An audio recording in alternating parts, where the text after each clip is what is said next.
Você que está nos assistindo pela internet, também estamos deixando aí as informações para que você possa colaborar nessa obra linda que Deus está fazendo. Coloca a mão no seu coração, vamos orar. Pai, no nome de Jesus, obrigado a Deus por nós termos a oportunidade de semearmos no reino de Deus, na casa do Senhor. Obrigado por cada um desses irmãos lindos e preciosos que fazem parte dessa comunidade, que acreditam na obra do Senhor. A partir desse lugar, a Tua palavra tem fluído, alcançado os diversos rincões da terra. Apesar de ainda nós sermos pequenos em número de pessoas, a Tua palavra está sendo expandida, levada por todos os cantos, em todos os lugares, através das mídias sociais e através da internet. Nós te louvamos por cada vida preciosa, cada família representada aqui, cada pessoa, Deus, que se dispõe a caminhar conosco rumo ao céu, rumo ao teu propósito, rumo aos sonhos de Deus, aquilo que o Senhor tem planejado no teu coração. Abençoa cada empresário, comerciante, profissional liberal, profissional da iniciativa pública, privada, cada trabalhador em geral, que os teus anjos estejam trabalhando em favor dos teus filhos, manifestando a tua graça, a tua glória, a tua unção. Em nome de Jesus, repreendemos os demônios que tentam ataviar, atrapalhar e impedir a chegada, roubar, saquear, destruir os nossos recursos. Estão proibidos, amarrados, amordaçados, imobilizados, caiam por terra. Em nome de Jesus, Jesus reine nos nossos corações e a bênção e a prosperidade do Senhor esteja sobre as nossas casas. Em nome de Jesus, amém e amém. Então vem aqui na frente, trazer a sua oferta juntamente comigo. Deus ama aquele que dá com alegria. Glória a Deus. Saudade seu. Galego abençoado.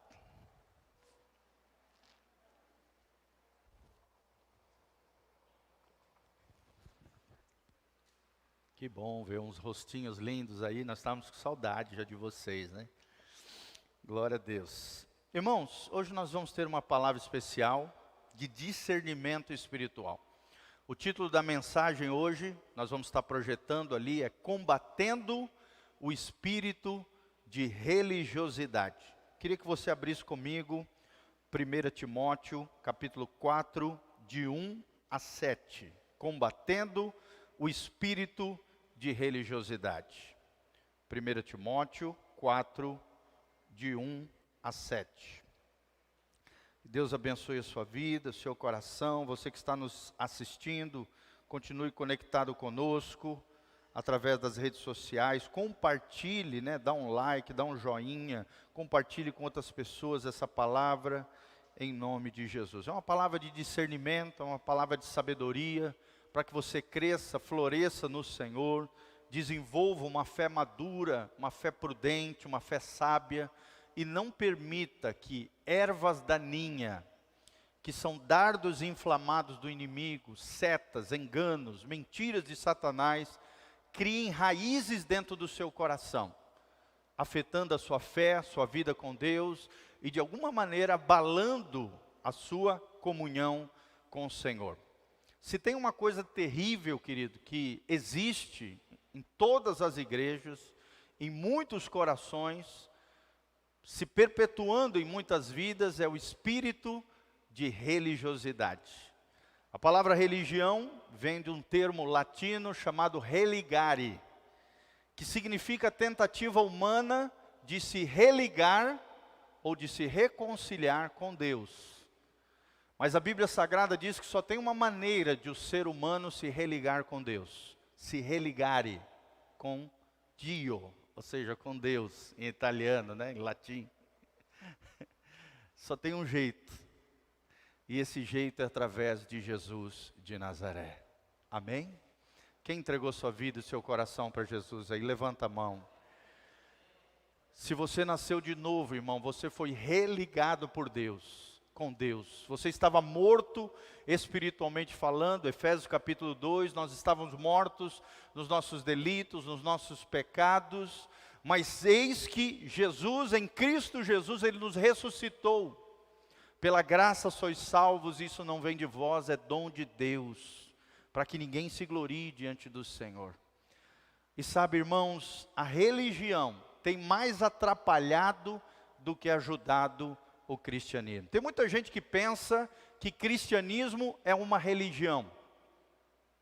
Dentro da sociologia, antropologia, das ciências humanas, o cristianismo é um tipo de religião. E dentro do cristianismo tem pelo menos 3 grandes correntes. Tem o cristianismo católico romano, tem o cristianismo protestante, da qual nós fazemos parte, e tem o cristianismo ortodoxo, que foi a primeira grande cisão que teve dentro do cristianismo, ali aproximadamente no século VIII.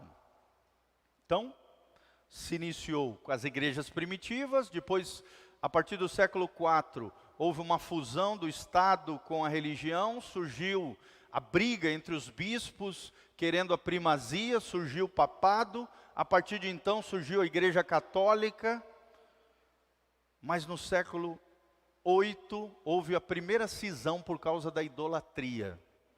Os do Oriente se chamaram Igreja Ortodoxa, daí vem as igrejas ortodoxas gregas, várias igrejas do mundo oriental. E no século XV, nós sabemos, a partir de uma revolução espiritual causada por Martim Lutero, surgiu mais uma divisão dentro do cristianismo, o que nós chamamos de protestantismo. Amém? Dentro do protestantismo tem vários grupos também. Tem os grupos tradicionais, que são chamados também de igrejas históricas, as batistas, presbiterianas, metodistas, as anglicanas, a congregacional. A maioria dessas igrejas históricas fazem parte do grupo das igrejas tradicionais ou históricas. Existe um outro grupo que são as igrejas pentecostais, Assembleia de Deus, Quadrangular, as igrejas do início do século XX, ali 1905, com o derramar do Espírito Santo, começaram a crescer e hoje são maioria no mundo.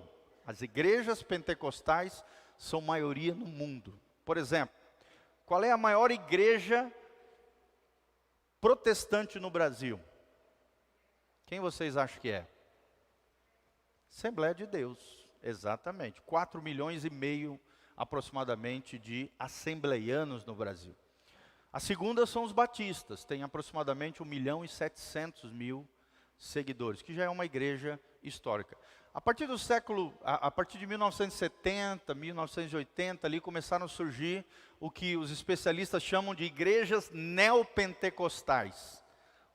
As novas igrejas pentecostais. Daí surgiu a Deus é Amor, surgiu a Universal do Reino de Deus, a Mundial do Poder de Deus, que nós temos hoje, a Sara Nossa Terra e as demais igrejas que existem hoje. E a partir de 1940, 1950, surgiu um outro grupo cristão, que são as comunidades cristãs, comunidades evangélicas. É mais ou menos no formato da nossa igreja aqui, tá?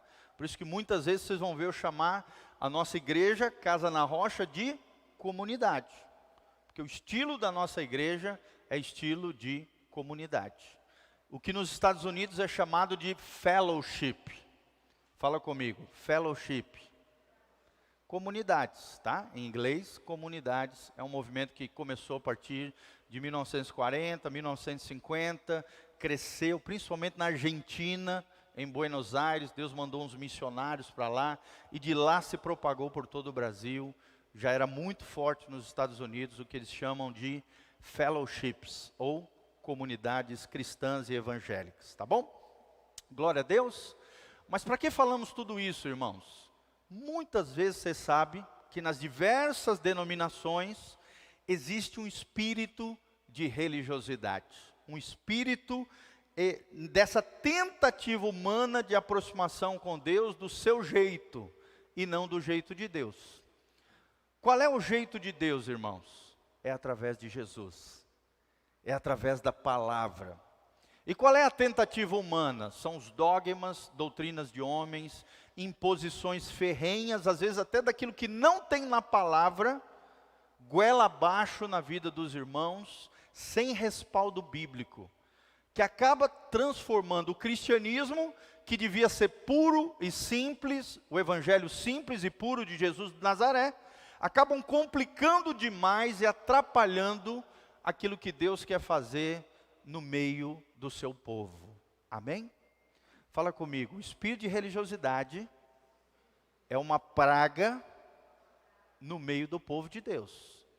Assim como numa lavoura tem a praga, as ervas daninhas, né, as pragas que se infiltram no meio das plantações, das lavouras e causam uma tragédia em muitas colheitas, em muitas propriedades.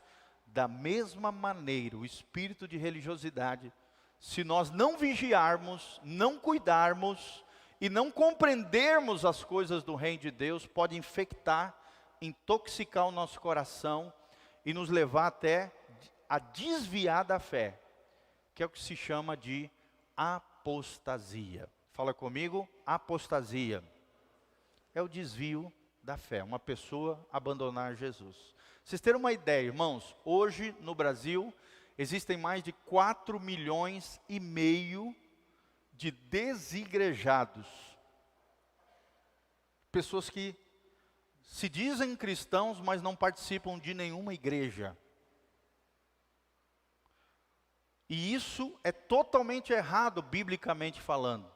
Porque existe um mandamento, lá no livro de Hebreus, que todos nós devemos nos congregar. Você não consegue exercitar o verdadeiro cristianismo sozinho.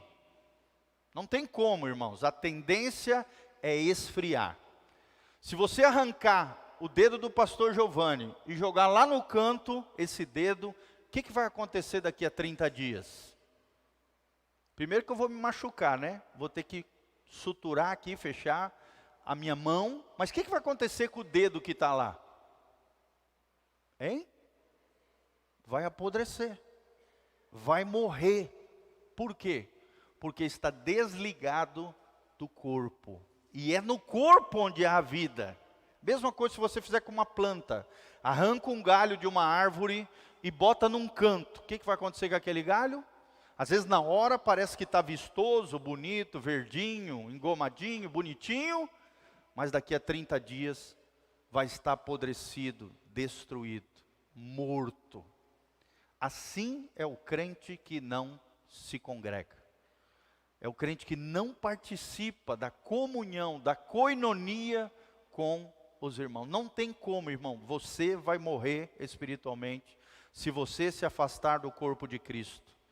Você que está me ouvindo pela internet, né? Às vezes você não está numa comunidade, numa igreja sadia, você sente que ali não está bem, não se isole da igreja, procure uma outra igreja sadia, bíblica, com uma liderança coesa, que vá realmente alimentar o seu coração e fortalecer a sua fé em Deus. Amém?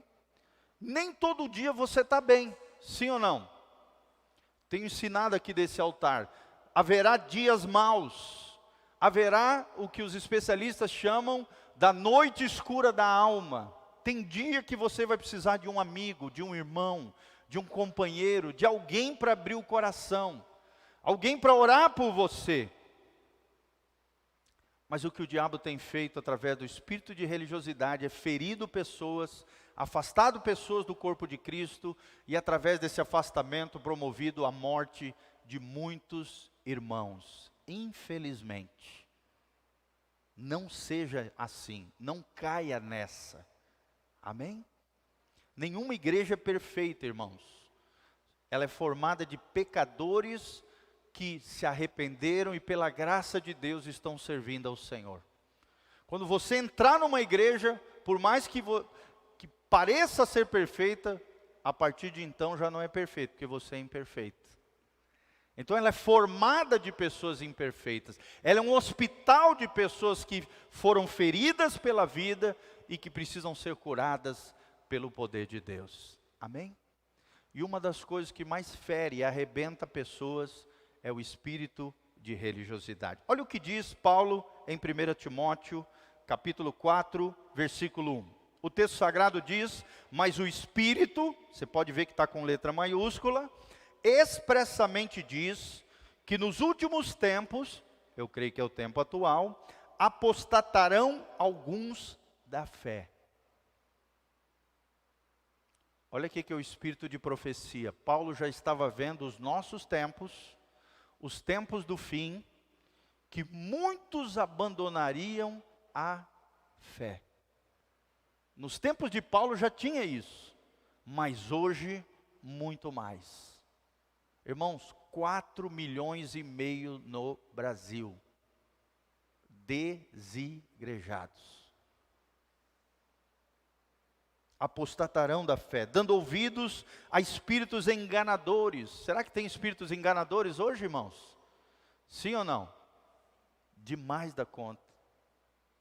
Pessoas enganadas e enganando outras. Doutrinas de demônios. Será que existe isso hoje? Demais. Um exemplo é o Henrique Cristo. Se diz a encarnação de Cristo, está debaixo de um espírito enganoso, tem as suas cristoletes ali, né? As suas, suas paniquetes ali. É uma coisa absurda, gente. É um espírito de engano naquele homem. E ele enganando muitas pessoas, se passando por Cristo, sendo um mero pecador, como cada um de nós, debaixo de um espírito de engano, de um espírito demoníaco, enganando outros através de doutrinas de demônios. Ele virou até chacota, né? Tem imitadores do Henrique Cristo. Virou chacota, porque é uma coisa ridícula. Virou zombaria.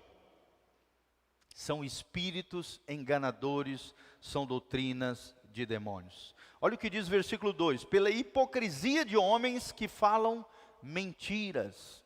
Será que existe muita hipocrisia hoje, irmãos? Demais da conta. Homens e mulheres mentirosos, existe hoje? É o que mais tem. A palavra hipócrita significa ator. Alguém que vive uma vida mascarada, alguém que não é sincero, não é legítimo, não é autêntico. Hipocrisia de homens falando mentiras. Presta atenção no final do 2. Tendo cauterizado a sua própria consciência. Uma consciência cauterizada. Ou seja, eles estão fazendo aquilo que é errado, as suas consciências apitam ali, dão um alarme do errado, mas eles deixam de lado a sua consciência. É como se elas estivessem desligadas, ignoradas por essas pessoas. Vocês acham que tem muita gente assim, irmãos? Pessoas que sabem que estão fazendo errado, o Espírito Santo fala para elas que estão fazendo errado, a consciência delas pesa, se sentem culpadas, mas continuam no erro e na falha. Consciência cauterizada. Fala comigo, consciência cauterizada. É uma espécie também de dureza de coração, irmão. Versículo 3, olha algumas das artimanhas deles, desses espíritos de demônios, desses enganadores, proibindo o casamento. Tem uma religião aí que proíbe o casamento dos seus líderes. Olha aqui, espírito de engano, espírito de demônios.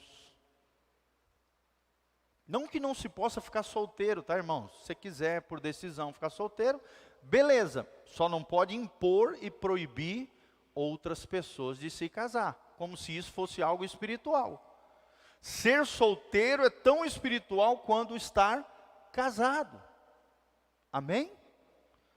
Essas duas vocações estão disponíveis para o ser humano. Mas tem gente que proíbe o casamento, ordenando a abstinência dos alimentos que Deus criou para os fiéis. Tem uma igreja, várias igrejas aí também, que eles proíbem determinados alimentos. Proíbem. Como se isso fosse espiritual. E quem come determinados alimentos, para eles, vai para o inferno. E quem não guarda determinado dia da semana deles, vai para o inferno também. Só eles são os santarrões. E os outros estão tudo errado, tudo condenado, segundo a mentalidade deles. Isso é espírito de religiosidade. Se chama proselitismo. Proselitismo é quando você acha que apenas a tua religião, apenas a tua igreja salva. E os demais estão todos perdidos. Tem várias religiões que se acham detentoras da salvação. E isso é orgulho, é prepotência, é arrogância. Só uma pessoa salva. Quem é que salva? Jesus. Nenhum ser humano, nenhuma instituição, nenhuma religião pode ser detentora ou a única a salvar o ser humano. Isso é muita pretensão humana e totalmente equivocado do ponto de vista de Deus. Para os que conhecem a verdade, a fim de usarem deles com ações de graças, ou seja, eles usam esses artifícios, em outras palavras, para envolver as pessoas como se fosse verdade, mas não é.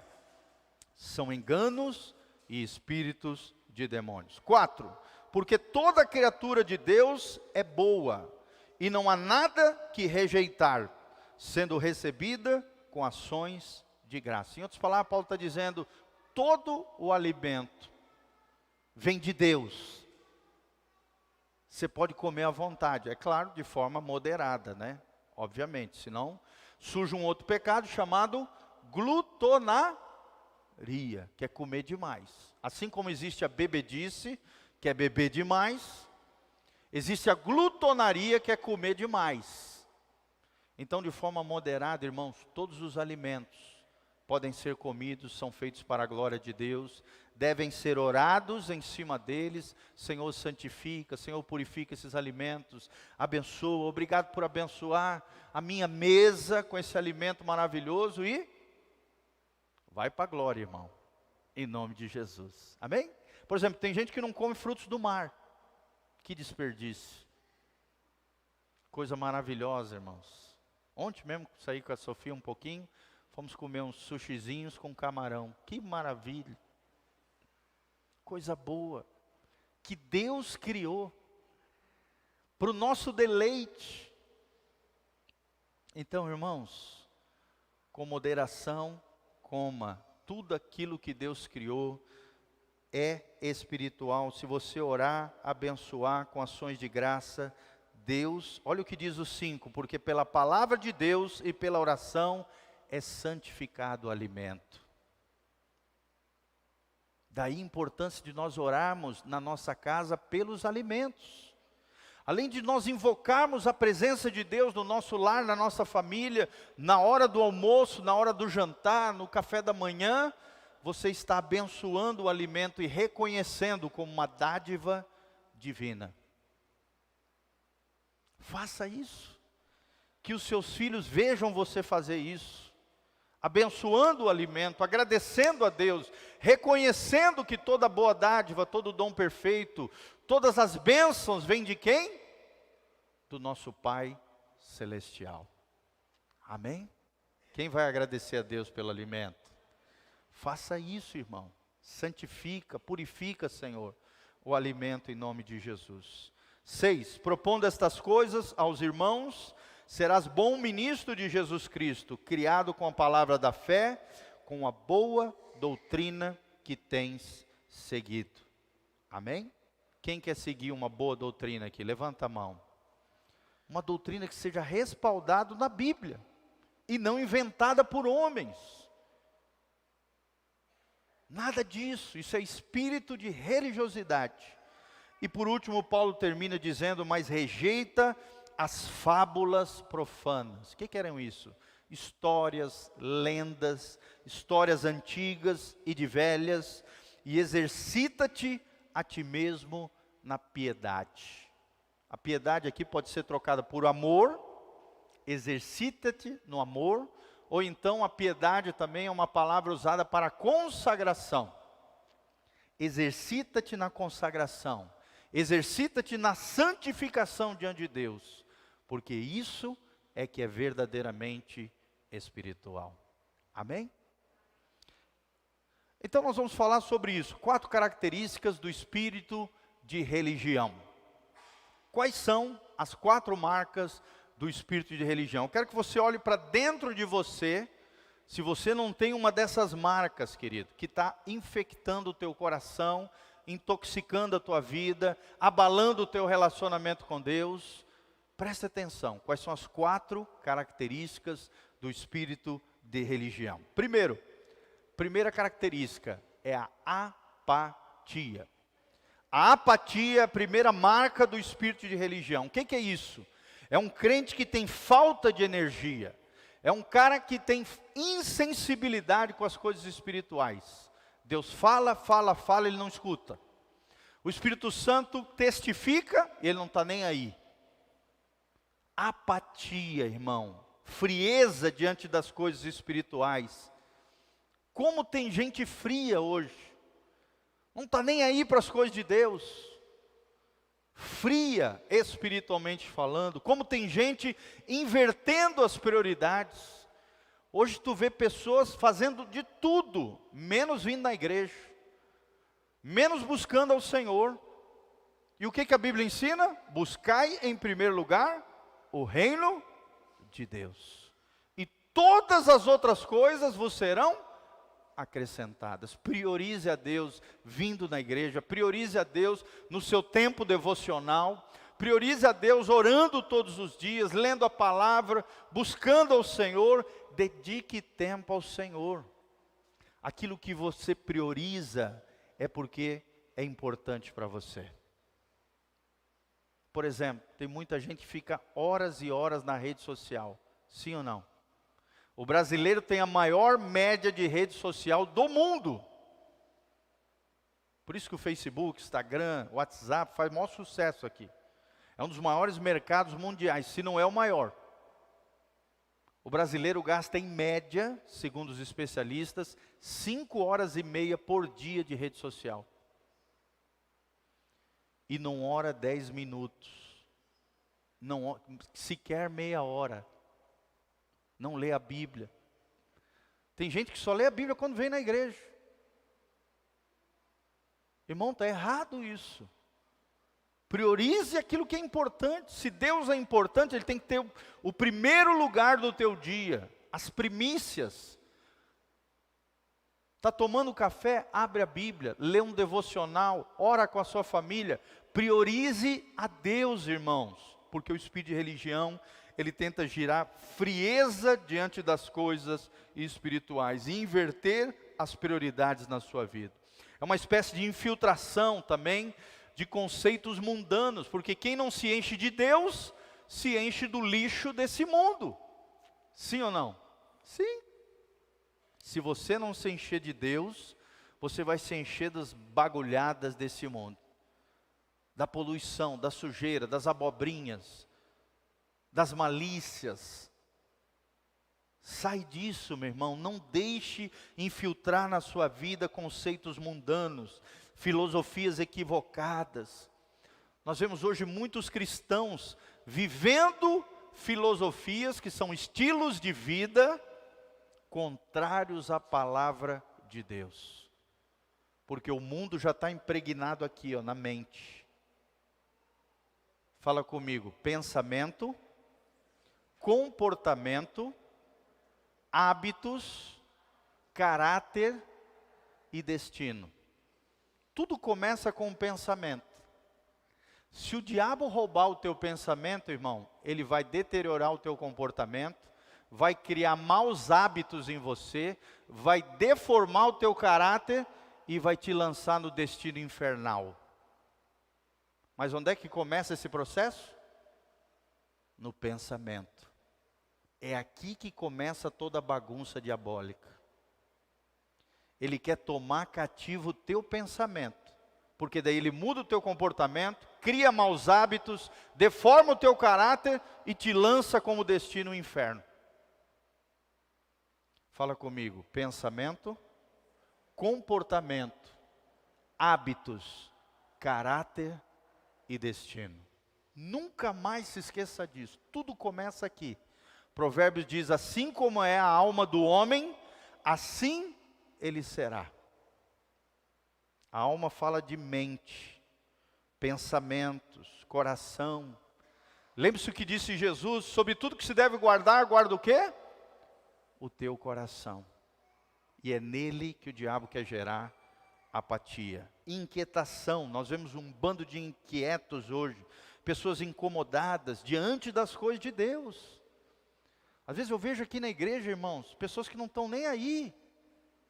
Entra e sai da igreja e não deixam Deus mudar nada.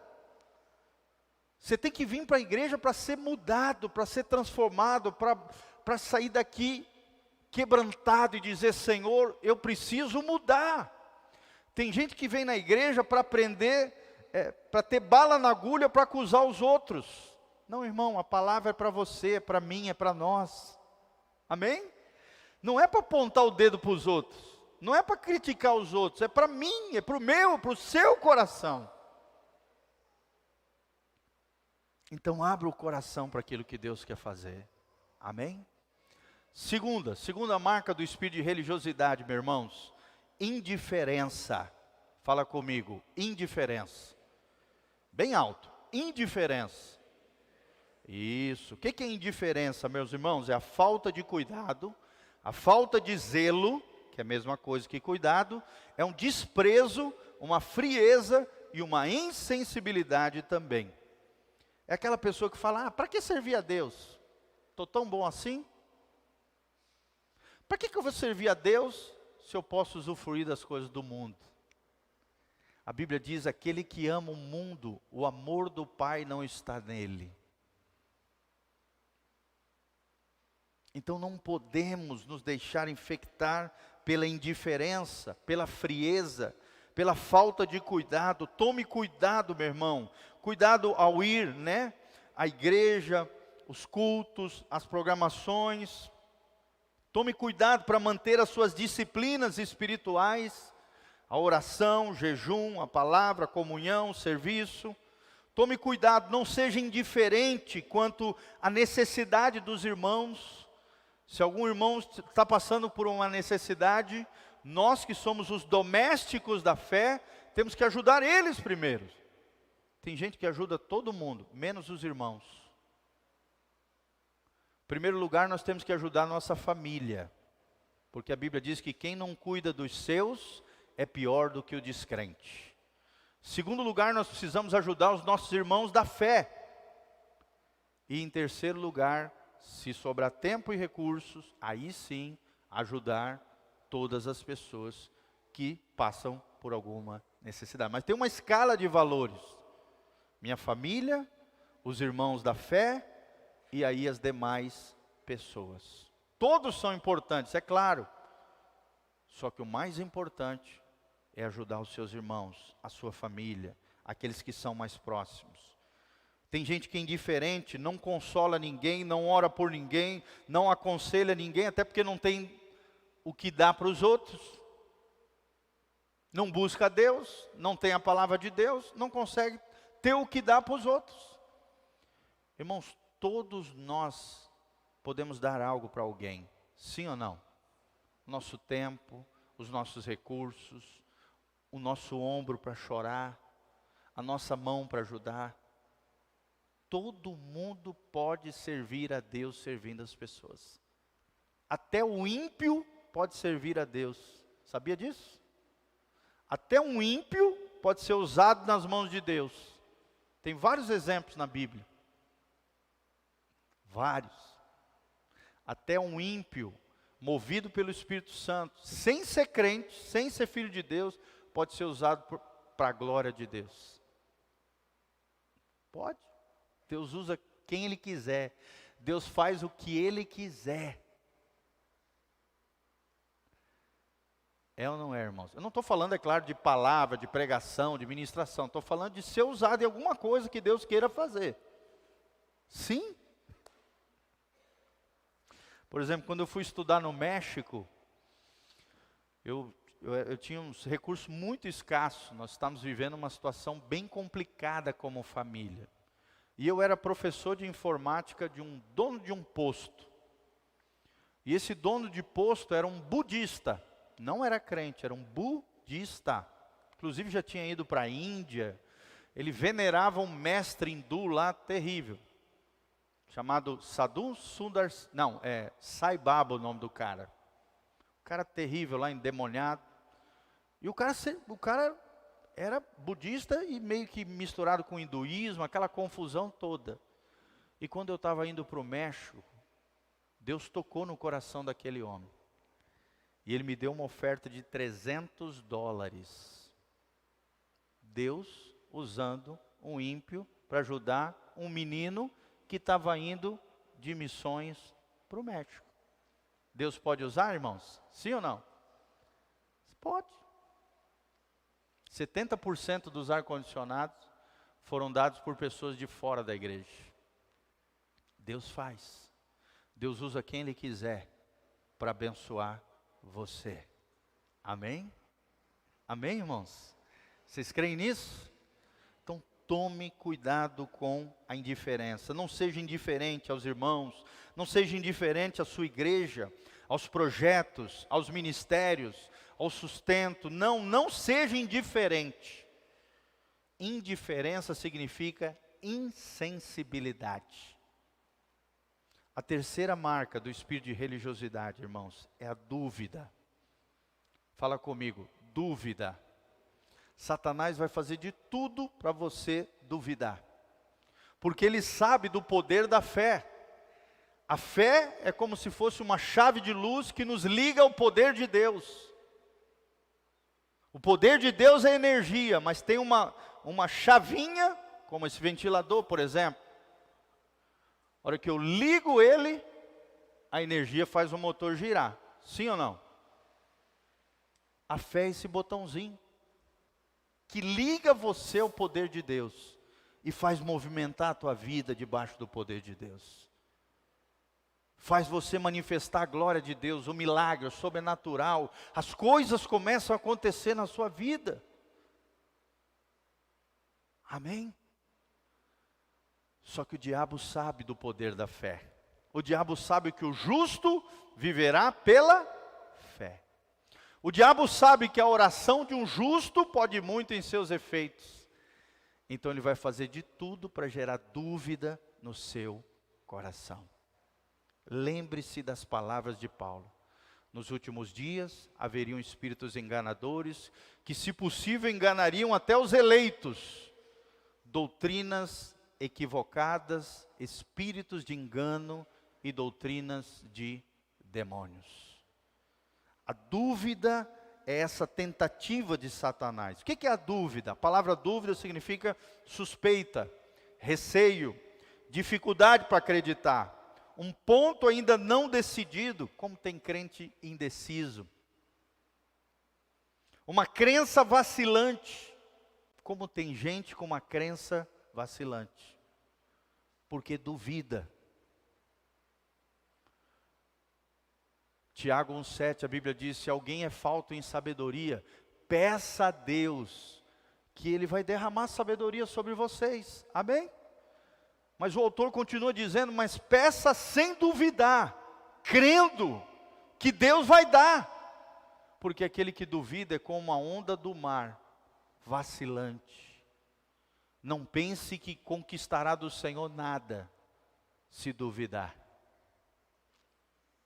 O espírito de religião vai gerar dúvida, dúvida do amor de Deus por você, dúvida da graça de Deus ser capaz de te alcançar, dúvida com relação à sua vida eterna, dificuldade em você receber o perdão de Deus.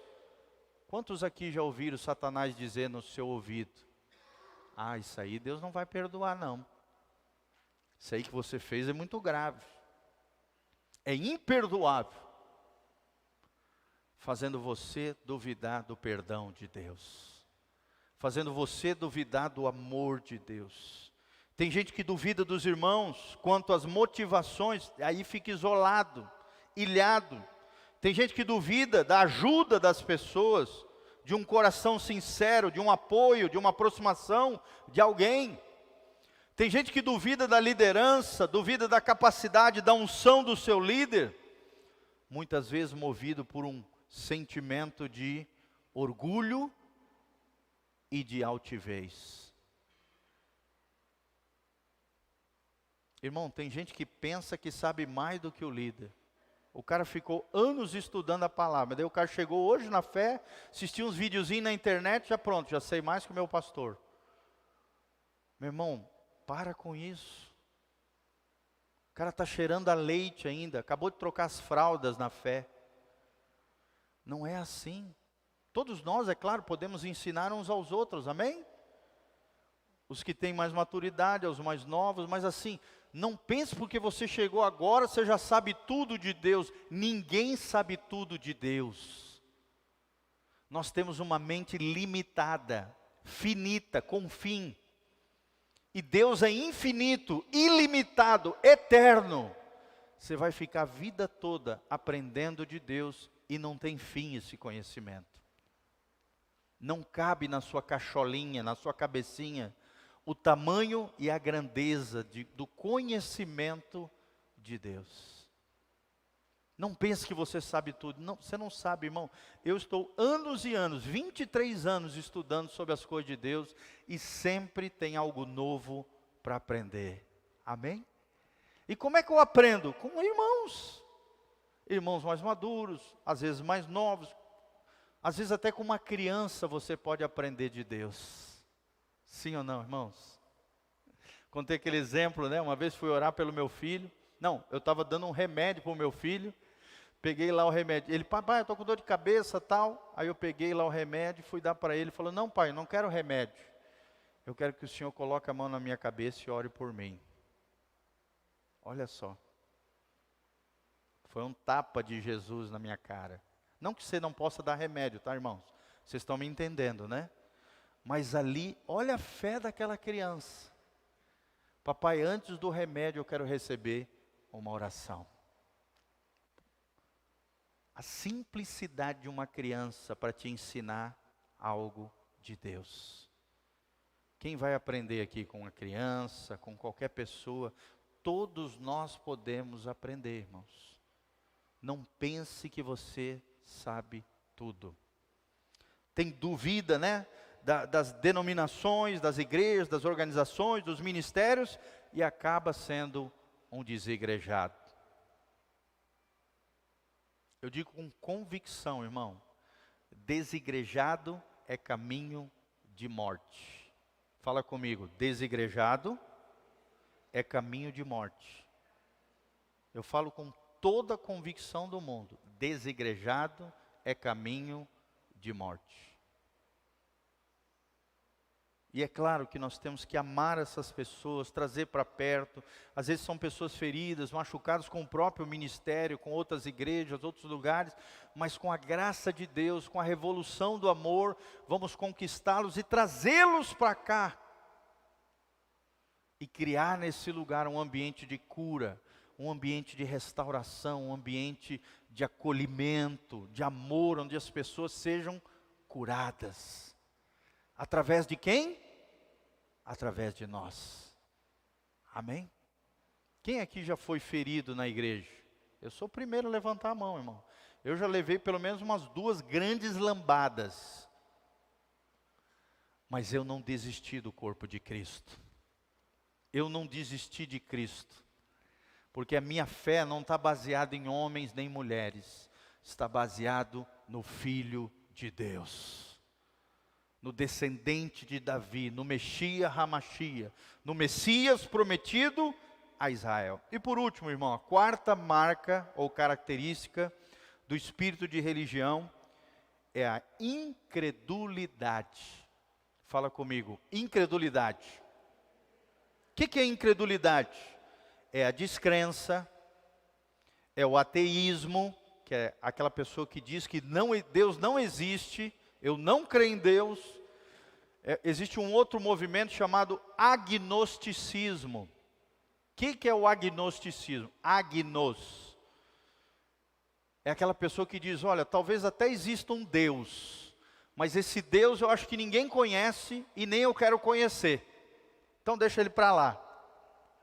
E ele acaba vivendo como um ateu, como se Deus não existisse. E aí, se Deus não existe, eu posso fazer o que eu quiser.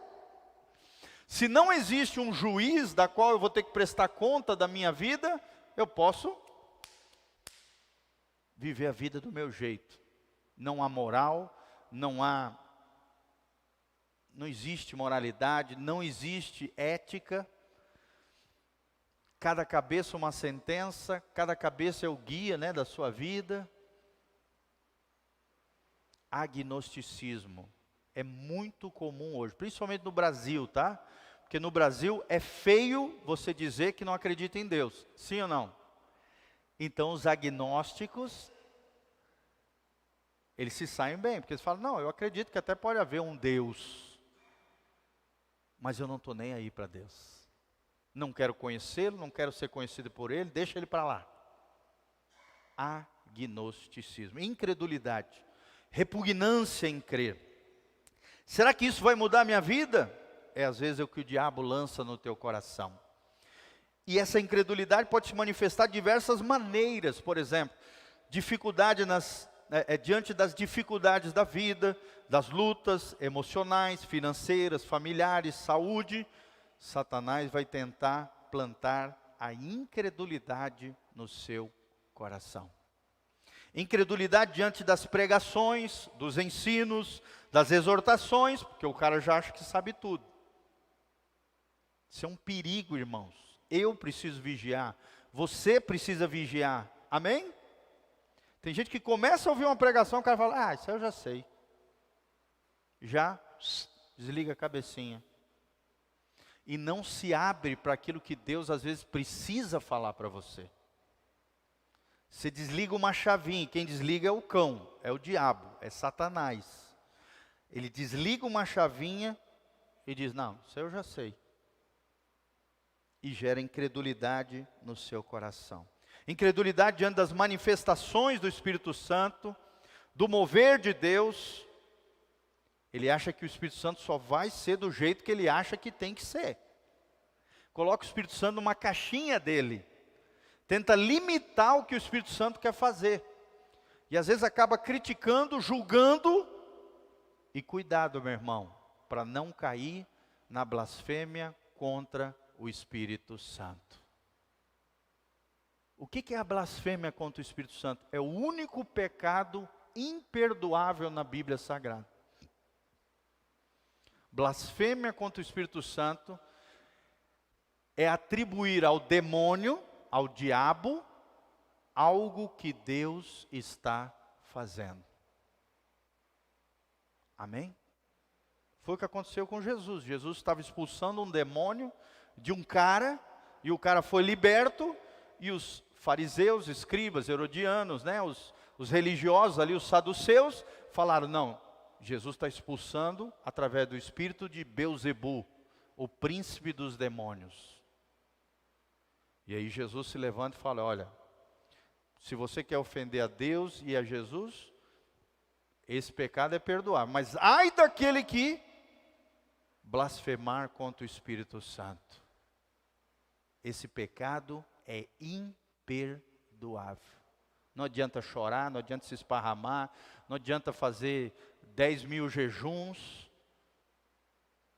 Então tome cuidado para não atribuir ao demônio, ao diabo, algo que Deus está fazendo. E como é que Satanás faz isso? Através da incredulidade. Incredulidade diante de milagres, de testemunhos, de ações divinas. Incredulidade diante das suas próprias convicções. Incredulidade diante dos valores do reino de Deus, da doutrina bíblica. É aquele crente que fala assim, tem nada a ver. A Bíblia diz que sexo antes do casamento é pecado. Mas eu acho que não tem nada a ver. Eu acho que os tempos mudaram. Eu posso fazer o que eu quiser. Eu posso seguir minha libido. Irmãos, a Bíblia diz que a imoralidade é pecado.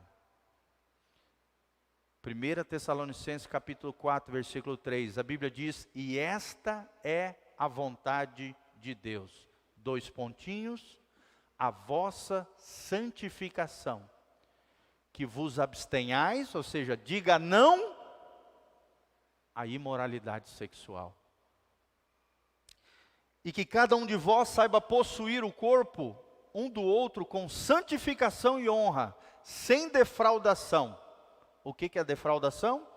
É provocar no outro sexualmente falando, algo que eu não posso dar para ele, porque eu não sou casado com ele. Seduzir alguém, sensualizar, fora do contexto do casamento, é pecado. Você está tropeçando e está fazendo o outro tropeçar na imoralidade sexual. Isso é pecado, irmãos, isso é muito sério. Para vocês terem uma estimativa, 70% dos jovens cristãos hoje vivem na imoralidade sexual. Foi feita uma pesquisa nos Estados Unidos, 30% andava em santidade, 70% caía na imoralidade sexual. A maioria, 2/3. E é nosso dever, como pastores, falar a verdade para vocês. Amém? Porque o sangue de vocês vai ser cobrado da minha vida. Agora, se eu falei a verdade para vocês e vocês estão fazendo errado, aí já é um problema de vocês vão prestar conta para Deus. Agora, se eu me omitir de ensinar a verdade, ou ensinar doutrinas enganosas, mentirosas, de demônio, eu já vi líderes ditos cristãos dizerem que isso não faz mal.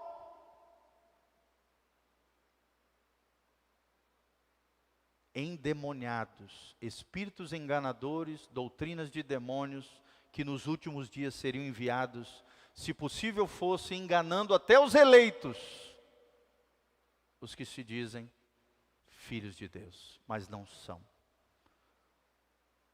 Eleito, o que é um eleito na Bíblia Sagrada, meu irmão? É aquele que responde ao chamado da vocação de Deus, ao chamado da salvação. Claro que eu estou falando aqui, irmão, se você no passado, antes de Jesus, fez isso, mas você já se arrependeu, se lavou com o sangue de Jesus, amém, isso já é passado, já está na cruz, amém? Você não pode continuar fazendo, é isso que nós estamos falando. Errou no passado? Eu também errei. Muitos aqui erraram. Mas eu me arrependi. E consertei minha vida com Deus. Amém? Não tenho vergonha de dizer para vocês que eu era um pecador, que estava condenado, mas aí o Evangelho de Jesus me transformou, me santificou, e hoje eu sou um novo homem para Deus. Amém? Posso falar com convicção, não é para me achar, para ser exemplo para vocês. 20 anos de casado, eu nunca traí minha esposa. Isso é muito raro você encontrar um homem fiel, hoje em dia, sim ou não? Meu Deus. Mas onde é que eu aprendi a fidelidade? Lá atrás, antes de casar. É lá que Deus resolveu essa área da minha vida. E é claro que todos nós temos que vigiar e cuidar, porque ninguém é impecável e incorruptível aqui. Nem eu, nem vocês. Amém? Temos que cuidar, temos que vigiar, mas temos que viver em santificação e honra diante de Deus. Se você se arrependeu, confessou o teu pecado, pediu perdão para Deus, consertou aquela prática pecaminosa, está resolvido diante de Deus. Se andarmos na luz, como Ele na luz está, temos comunhão uns com os outros, e o sangue de Jesus, seu Filho, nos purifica de todo o pecado. Se confessarmos os nossos pecados, Ele, Jesus, é fiel e justo, para vos perdoar de toda a iniquidade, toda a iniquidade. Amém? Fala comigo, há perdão disponível para mim. Coloca a mão no seu coraçãozinho e fala: Senhor, obrigado, porque a tua graça me alcançou, porque existe perdão para pecadores que se arrependem. Tem muita gente que fala uma asneira, uma besteira, fala que o perdão é incondicional. Irmão, isso é mentira. O amor de Deus é incondicional, mas o perdão é condicional. Qual é a condição do perdão? em o arrependimento. Se não existe arrependimento, não existe perdão de pecados. Um coração que não se arrepende não vai ser perdoado. Então existe uma condição. Qual é a condição? Para eu ser salvo, o arrependimento. Essa é a grande chave do reino de Deus, o arrependimento. Se há arrependimento, a Bíblia diz, a remissão de pecados. Amém? Se não há arrependimento, o inverso também é verdadeiro. Não há remissão ou perdão de pecados. Então, quem fala que o perdão é incondicional, está falando uma asneira, uma besteira. O perdão tem uma condição. E a condição de Deus é o arrependimento. Amém? Vamos nos arrepender sempre que tropeçarmos, errarmos ou falharmos? Irmãos, eu não estou me colocando aqui como santarrão. Não, Deus sabe que eu sou pecador assim como vocês. Sou falho, erro. A minha esposa é uma prova viva, meus filhos estão aqui. Às vezes erro, falho, tenho que pedir perdão, tenho que consertar. Todos nós somos. Só que somos pecadores que se arrependem. Amém? Quais são as 4 características do espírito de religiosidade? Coloca lá, Renatinho. Primeira delas, apatia. Fala comigo, apatia. Segunda marca, ou segunda característica do espírito de religiosidade, indiferença. Terceira marca do espírito de religiosidade, dúvida. Satanás vai fazer de tudo para você duvidar. Porque se você duvidar, você não consegue nada de Deus. Nada. Agora, se você crê, se creres, verás a glória de Deus. Ele sabe disso. A fé é a chavinha que nos conecta à fonte de energia, fonte de poder. O poder e a glória de Deus. E a quarta característica do espírito de religiosidade? A incredulidade. Ele vai fazer de tudo para destruir, acabar com a tua fé. É o que nós lemos no texto. Muitos nos últimos dias apostatarão da fé. Mas eu e você seremos diferentes em nome de Jesus. Amém? Nós vamos viver aquilo que prega Romanos capítulo 1, 17 e 18. Romanos capítulo 1, 17 diz: eu não me envergonho do Evangelho, porque ele é poder de Deus, para transformar a todo aquele que crê, para salvar o homem pecador.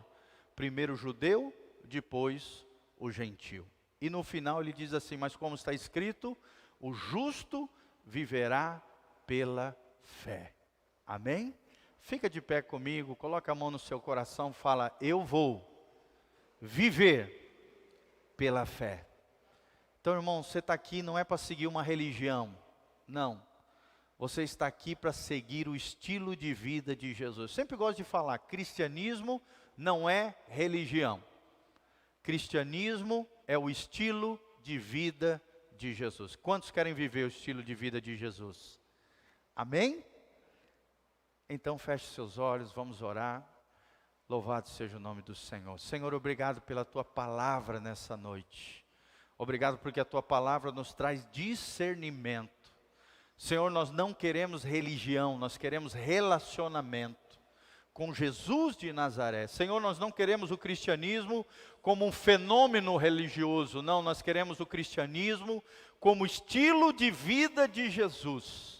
Que o Senhor possa criar nesse lugar, não um ambiente de crítica, de julgamento do outro, de apontar o dedo um para o outro, das falhas do outro, do defeito do outro, não, que cada um examine a si mesmo, olhe para dentro de si, ame os outros pecadores, assim como eles são pecadores, e reconheçam que se não fosse a graça de Deus, o amor de Jesus, as consolações do Espírito Santo, a misericórdia e a compaixão do Senhor para conosco, estaríamos perdidos, Pai.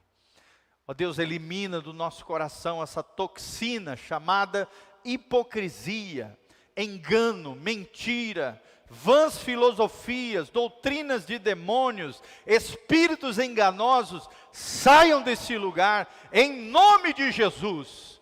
Que apenas a tua palavra flua desse altar, tocando os corações, manifestando a tua graça, a tua unção e o teu poder em cada vida, em cada coração, em cada família, em cada pessoa, Pai, em nome de Jesus. Nós te pedimos isso de todo o coração, Pai, para o louvor e glória do teu nome, em o nome de Jesus. Amém e amém. Eu queria chamar aqui na frente, antes de nós encerrarmos, qualquer pessoa que quer receber alguma oração dentro de alguma necessidade que você tem. Se você tem alguma necessidade, seja ela qual for, vem aqui na frente, nós queremos orar por você, a nossa equipe de intercessores. Necessidade na família, necessidade financeira, situação diversa que você esteja enfrentando, essa é uma noite de fé. Então, além da palavra pregada, nós queremos orar pela sua vida. Existe alguém que quer receber uma oração sobre alguma necessidade? É a sua oportunidade, irmão. Vem aqui na frente, é isso aí. Vem aqui, isso. Sempre tem um primeiro corajoso, né? O Rafinha aqui, glória a Deus, querido. Deus abençoe, em nome de Jesus. Vem aqui na frente, vamos orar por você. Quero chamar os intercessores para vir aqui comigo, me ajudar. A Aninha, isso, a Nena. Os diáconos também. Vem cá, Dieguinho, me ajudar na oração. Tá bom? Glória a Deus. Glória a Deus. Amém. Glória a Deus. Feche seus olhinhos, querido. Coloque o seu coração. Robson, toca ali um fundinho musical para nós. Ô, glória. Agora a gente tem um músico aí para me ajudar. Ô, Deus. Poderoso Deus, tá? Dó maior aí. Dó, Lá menor, Fá, Ré menor com sétima e Sol. Duvido. Quero ver. Glória a Deus. Feche os seus olhos, querido. Coloca a mão no seu coração. E os nossos intercessores vão estar junto com o nosso diácono. Diego, vem cá. Vem aqui na frente deles aqui, ó. Vocês vão passando, colocando as mãos e orando por eles, tá? E eu vou estar orando aqui de forma geral. Pai, no nome de Jesus, nós estamos aqui diante da tua presença. Queremos ungir os nossos irmãos com óleo, Pai, porque nós cremos no poder da tua palavra. Senhor, nós estamos aqui para orar por cada um deles em nome de Jesus. Ungir cada um deles com óleo em nome de Jesus. Pai, que a tua graça venha sobre eles. Aquilo que eles estão pedindo para o Senhor venha resolver nas suas vidas, seja de ordem familiar, seja de ordem emocional, seja de ordem financeira, Deus, seja de ordem sentimental. Nós queremos orar por eles, ó Deus, para que haja um milagre nas suas vidas, para que a tua bênção venha sobre eles, em nome de Jesus. Manifesta, Pai, o teu poder, a tua glória, a tua graça, Pai, sobre os teus filhos, em nome de Jesus. Oh Deus, derrama o teu poder sobre cada um deles, derrama a tua glória, Pai, sobre cada um deles, em nome de Jesus. O óleo do teu Espírito, a tua unção que faz a diferença, manifesta em cada um deles, em nome de Jesus. Que a tua graça e a tua glória venha sobre eles. Ó Deus, nós repreendemos todo espírito do mal, todo embaraço, todo empecilho, todo estorvo, toda ação maligna sobre as suas vidas, ó Deus, sobre as suas casas, famílias, negócios, sentimentos, emoções, relacionamento. Toda obra do inferno vai cair por terra. Agora, no nome de Jesus, seja estabelecido o trono de Deus, o reino de Deus. As portas do inferno não prevalecerão contra eles, porque maior é aquele que está em nós do que aquele que está no mundo. Pai, nós abençoamos os nossos irmãos, declaramos toda sorte de bênção nos lugares celestiais, a glória do Senhor vindo sobre eles, a tua unção quebrando todo jugo, toda amarra, todo embaraço, todo empecilho, todo estorvo. Deus vai quebrando, vai anulando, vai desfazendo, vai detonando toda a obra do inferno. Declaramos a falência de Satanás e seus demônios, de tudo aquilo que o diabo tem feito. Toda arma forjada, toda ferramenta seja quebrada em nome de Jesus. e a glória e a graça do Senhor, a paz de Cristo, que excede todo entendimento, venha sobre eles, ó Deus, que eles se deleitem no Senhor, para que o Senhor venha satisfazer os desejos do seu coração, que o coração deles esteja alinhado com o teu coração, com a tua vida, com a tua, ó Deus, a vida abundante que Jesus prometeu para nós. Tira todo embaraço, tira todo empecilho, tira todo estorvo, tira tudo aquilo, Deus, que o diabo tem feito contra eles, ó Deus, em nome de Jesus vai cair por terra todas as obras do inimigo, caia por terra, nós pisamos na cabeça, agora em nome de Jesus, na cabeça de serpentes e de escorpiões, e de todo o poder do diabo, e em nome de Jesus declaramos a vitória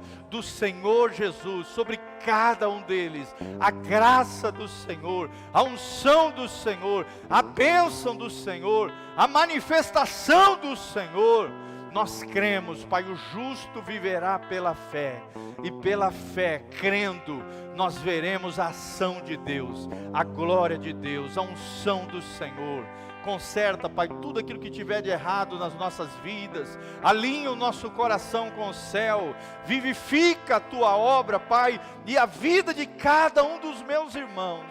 Eu te peço isso de todo o coração, em o nome de Jesus, amém e amém. Levante as tuas mãos para os céus, fala: eu recebo o meu milagre, a minha bênção, através da minha fé, pelos méritos de Jesus. Eu tomo posse pela fé e declaro que Jesus Cristo é o meu Senhor e o meu Salvador. Nele eu sou mais do que vencedor. Amém e amém. Dá uma salva de palmas para Jesus. Aleluia! Glória a Deus, em nome de Jesus. Vão nessa fé, meus irmãos. Deus os abençoe, tá? Beijo do pastor Giovanni, vos amo muito. Vai na bênção de Jesus. Fico muito feliz por ver vocês aqui, tá bom? Deus os abençoe, irmãos.